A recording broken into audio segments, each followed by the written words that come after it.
Hey, it's me again. Aren't you glad? Couldn't hardly wait, huh? All right. Now let's talk about the global mind just a little bit again, and to add to it a word that I use in my book, The Art of God, which is the word distributed. Now this mind is distributed. Wisdom is distributed. It's distributed in the sense that if you're savvy a little bit with what's called distributed computing, you recognize that each computer can be linked to other computers, and together they can solve problems in a way that individually they can't solve with the same speed. The world, in this condition of the emerging global mind, can discover that it is a place of distributed wisdom. It's sort of obvious in a way. That's what we do when we get on the internet. Let's say you want to know how to do something weird with plastic bottles. I saw a bit the other day where some woman had created a greenhouse out of a collection of plastic bottles. There's all these plastic bottles out there. Endless plastic bottles. It's a horrible environmental thing if you look at it from one point of view. But what if you don't throw them away? What if you find a use for them? And people are doing that. And that's distributed wisdom, and you can get it on the internet.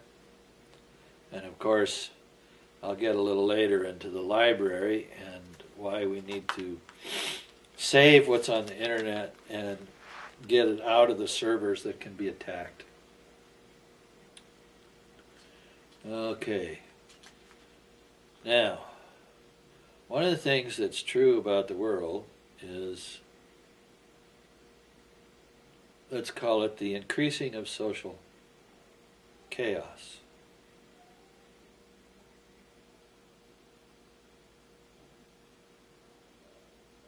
The increasing of social chaos. A good example of that is the acceleration of decay in our financial life that came about in 2008. And the world is still struggling with the fact that the financial world had a boo-boo of major proportions, and all kinds of consequences resulted from this. And of course the boo-boo just didn't happen overnight. It took a while for the boo-boo to happen. In 1999, for example, the Clinton administration had to destroy the Glass-Steagall Act, which told banks that they could either be a commercial bank or an investment bank, but they couldn't be both. And after they could get to be in both commercial banks and investment banks, that meant commercial banks, like the bank where you try to keep your savings, could take risky investments, which they all did, because if you're a banker and you get a bonus from the money you make, then you take risky investments. And of course people started to invest in real estate, and nobody wanted to pay attention to the fact that there was a bubble, because gosh, I don't want to think about that. I'm too busy raking it in and buying a second and third home myself and a jet ski and paying for my mistress and whatever else I'm doing with my money that I make. But they built a house of cards and it came down. And that's pretty much the hallmark of the age in which we live, is that all kinds of things have become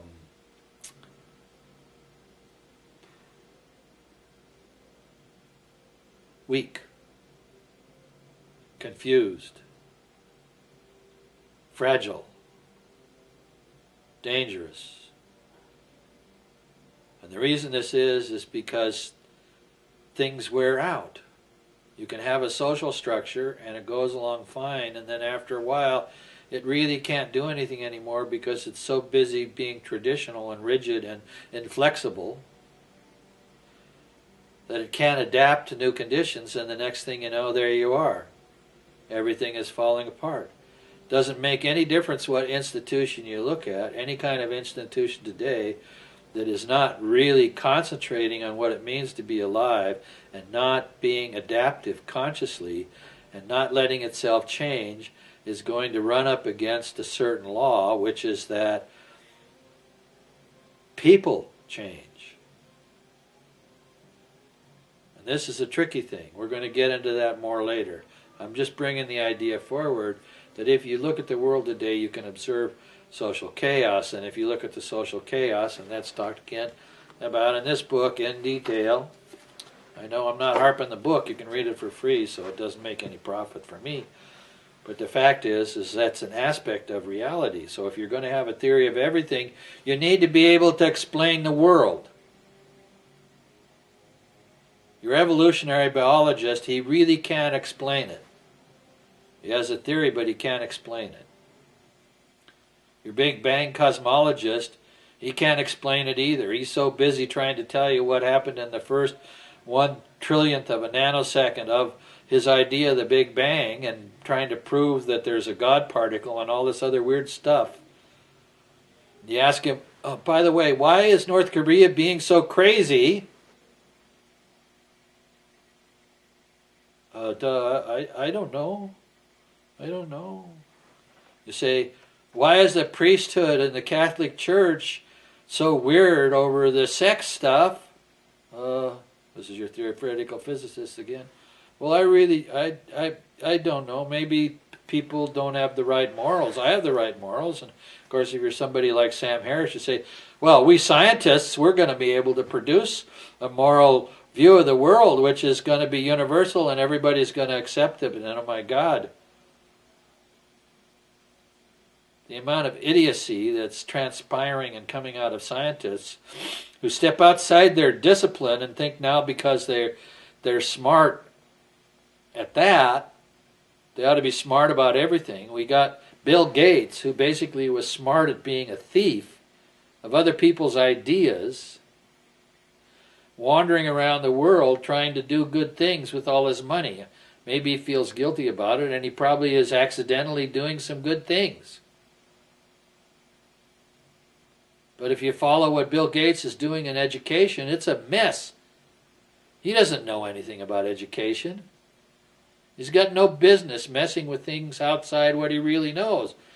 But what the heck, he's rich. That means he must be smart. Well, he's not smart. He's clever. And clever isn't wise. Sorry. There's a lot of social chaos in the world, and we have good reason not to be happy with it. But it does have a purpose. And the purpose is that the stage setting in which your biography occurs becomes a context in which you make choices. And that's the interesting thing that's happening. Remember those billions of points of light in the global mind? All these people making choices? In that kingdom of heaven is inside you, universe inside you, that you're going to maybe discover and pay attention to.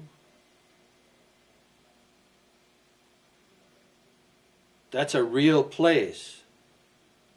It exists. And in certain ways, it exists in a more profound way than things of the senses. Matter. Mind over matter. Well, people think mind over matter means I can make this pencil rise and fall. But that's not where mind is over matter. The pen is mightier than the sword. That's because ideas can't be killed.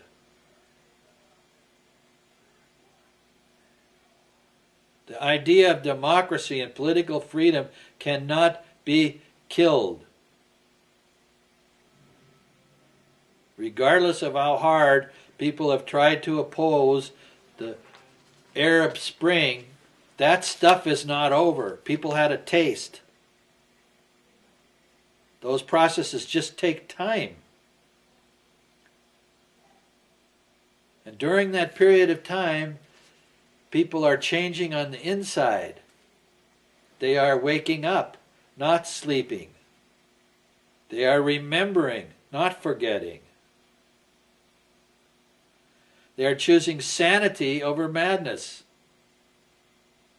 And they want life, not death. And those forces that come out of the individual human being and out of the individual thinking that makes choices and says, I am here, I am part of this now, I am going to go down to the street tonight and I'm going to scream and yell and shout and dance and sing with my friends. And what does the guy say in the movie network? I'm mad as hell and I'm not going to take it anymore. We live in interesting times.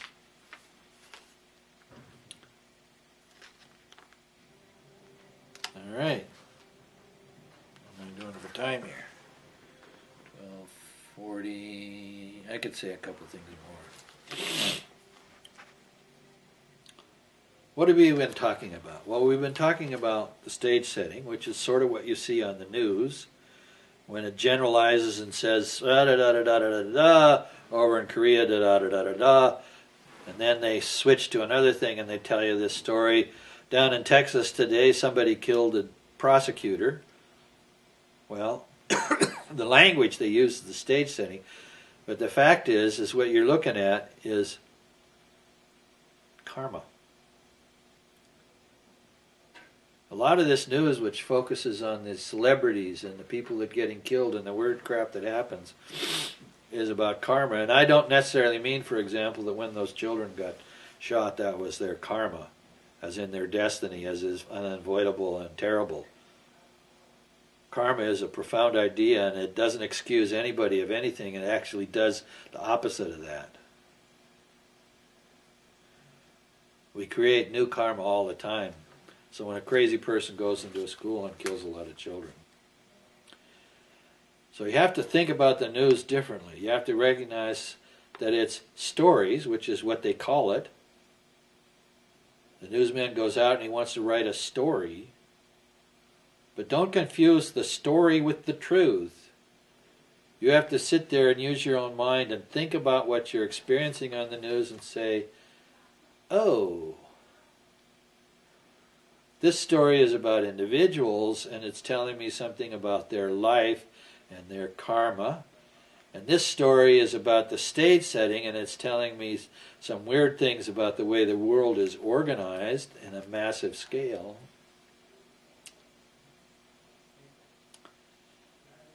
My note here says the mystery of social historical causality.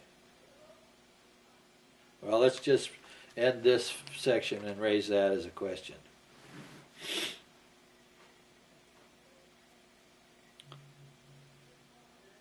We have this idea from science of cause and effect. Let's see, what do I do with that pencil? Here's the pencil. I'm going to drop it. It falls.